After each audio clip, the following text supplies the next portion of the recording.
Hello everyone, welcome back to my channel study and craft with Puja. By the way, আমি পূজা আর আজকে তোমাদের সাথে share করছি একটা প্রবন্ধ রচনা, দেশ ভ্রমণের উপযোগিতা। তোমাদেরই একজনের রিকোয়েস্টে আমি এই রচনাটা তোমাদের সাথে আজকে শেয়ার করছি। বেশি দেরি না করে শুরু করব। আর যারা শেষ অবধি দেখবে তারা তো জানতেই পারবে এই রচনার পিডিএফটা তোমরা কীভাবে পাবে। তো চলো শুরু করছি। প্রথমেই রয়েছে ভূমিকা। অপার রহস্যময় এই বিশ্ব প্রকৃতি, বিস্তার তার অনন্ত আকাশে, মহাসমুদ্রের সীমাহীন গভীরতায়, সুউচ্চ পর্বতমালায়, অসূর্যম স্পর্শা গহন অরণ্যে। সেই অপরিচয়ের দুস্তর মহাসমুদ্রের অদৃশ্য তরঙ্গ প্রতিনিয়ত আমাদের হাতছানি দিয়ে ডাকে। সেই অজানাকে জানবার জন্যে আমাদের অসীম আগ্রহ, অনন্ত উৎকণ্ঠা। এই দুর্নিবার আকর্ষণে আমরা রুদ্ধ দুয়ার খুলে বের হয়ে পড়ি অজানার সন্ধানে। পরের পয়েন্ট হচ্ছে দেশ ভ্রমণের উদ্দেশ্য।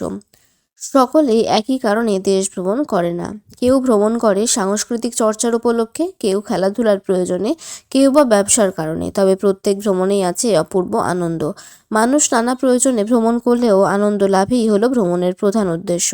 অন্যভাবেও বলা যায়, দেশ ভ্রমণের উদ্দেশ্য হলো আমাদের দেশের বিভিন্ন অঞ্চলের মানুষের সাথে পরিচিত হওয়া, আমাদের দেশের ইতিহাস, সংস্কৃতি, ভূগোল এবং প্রাকৃতিক সৌন্দর্য সম্পর্কে জানা এবং আমাদের দেশের প্রতি ভালোবাসা ও দায়িত্ববোধ বৃদ্ধি করা। নেক্সট পয়েন্টের আগে তোমাদের বলে দিই, আজকের এই রচনার পিডিএফ এর পাসওয়ার্ড কিন্তু হবে 37। তো চলো দেখে নাও। পরের পয়েন্ট হচ্ছে দেশ ভ্রমণের উপযোগিতা। সারা বছর গৃহবন্দী থেকে মানুষ ক্লান্ত হয়ে পড়ে, তাই একঘেয়েমি জীবন থেকে মুক্তির উদ্দেশ্যে এই মানুষ দেশ ভ্রমণ করে। ভ্রমণের মাধ্যমে মানুষ মুক্তির স্বাদ পায়। পুঁথিগত বিদ্যাকে যাচাই করার সেরা উপায় হলো ভ্রমণ।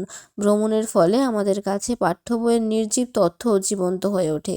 নানান জায়গার শিল্প ও সংস্কৃতির সঙ্গে পরিচয় লাভ করা যায়। দেশ ভ্রমণ জাতীয় ঐক্য ও সম্প্রীতি বৃদ্ধি করতেও সাহায্য করে। দেশ ভ্রমণ আমাদের দেশের বিভিন্ন অঞ্চলের মানুষের সাথে পরিচিত হতে সাহায্য করে। এটা আমাদের দেশের ইতিহাস, সংস্কৃতি, ভূগোল এবং প্রাকৃতিক সৌন্দর্য সম্পর্কে জানতে সাহায্য করে।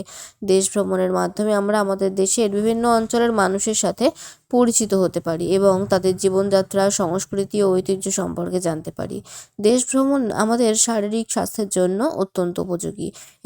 এটি আমাদের শরীরকে সুস্থ রাখতে, আমাদের শারীরিক ক্ষমতা বৃদ্ধি করতে এবং মানসিক চাপ কমাতে সাহায্য করে। এটি আমাদের শিক্ষার অঙ্গরূপে গড়ে তোলে এবং আমাদের দেশের প্রতি ভালোবাসা ও দায়িত্ববোধ বৃদ্ধি করে। দেশ ভ্রমণের মাধ্যমে আমরা আমাদের দেশের সম্পদ ও সম্ভাবনা সম্পর্কে জানতে পারি এবং আমাদের দেশের উন্নয়নে অবদান রাখতে পারি। নেক্সট পয়েন্ট হচ্ছে শিক্ষার অঙ্গ। দেশ ভ্রমণের মাধ্যমে আমরা এমন অনেক কিছু জানতে পারি যা বই পড়ে সম্ভব নয়। দেশ ভ্রমণের সঙ্গে শিক্ষার সম্পর্ক গভীর ও অবিচ্ছেদ্য।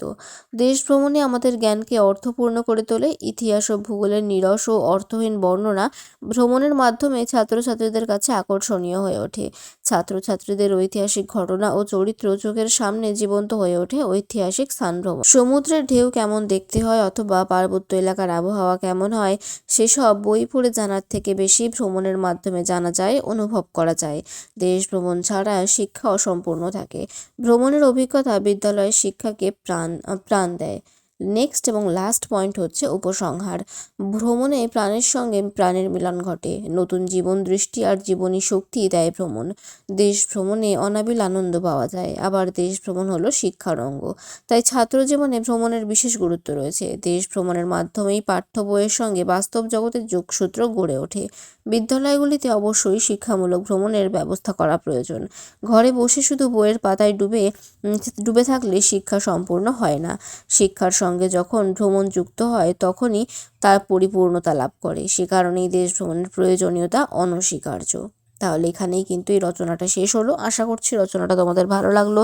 যদি তোমরা পিডিএফটা নিতে চাও আর ক্লাসটা যদি তোমাদের ভালো লাগে তাহলে অবশ্যই ক্লাসটাকে লাইক করো, কমেন্ট করো, বন্ধুদের সাথে ক্লাসটা বেশি করে শেয়ার করে দিও। যারা এখনও সাবস্ক্রাইব করোনি তারা অবশ্যই সাবস্ক্রাইব করে নিও। আর টেলিগ্রাম চ্যানেলে এর পিডিএফটা তোমরা পেয়ে যাবে। ডিসক্রিপশন বক্সে টেলিগ্রাম চ্যানেলের লিঙ্ক রয়েছে, সেখান থেকে তোমরা জয়েন করে যাও। ক্লাসের পরে আমি সেখানে কিন্তু পিডিএফটা দিয়ে দেবো। তাহলে আজকের ক্লাসটা এখানেই শেষ করছি। Thank you.